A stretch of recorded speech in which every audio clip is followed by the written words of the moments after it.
Ең дәмді лакомканың рецебін ұсынамын. Ең алдымен ыдысымызға жып-жылы сүтімізді құйып, үстінен сары майымызды, шекерімізді және аз ғана тұзымызды салып, жақсылап қолымыздың көмегімен араластырып аламыз. Әрине дрожжымызды саламыз. Ұнымызды салып жақсылап араластырамыз. Жұп-жұмсақ қамыршы болу керек.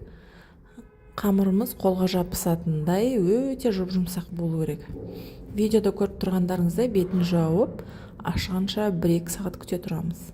Ашқан қамырымызды алып, видеодағыдай өздеріңіз қалаған формада менде 9-10 бөлшекке бөлдім.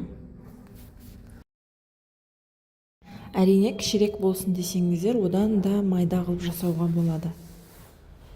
Мен описание бөліміне барлық мөлшерлерін жазып қоямын, сонда қарап көрсеңіздер болады. Қолдың көмегімен тура видеодағыдай етіп 1 мм-дей қалыңдықта жайып алып, ыдысымызға қойып, бетін жарты сағатқа жауып қоя тұрамыз. Көтерілу керек қамырымыз. Енді ортасына жағатын кремін осылай 82% майымыздың үстіне сгущенканы салып, жақсылап араластырып аламыз. Креміміз дайын, осымен өте дәмді болып шығады. Шет-шетіне жағылып кеткендерін осындай қасықтың көмегімен ортасына жинап аламыз. Енді қамырымыздың бетіне жұмыртқаның сарысын жағып шығамыз.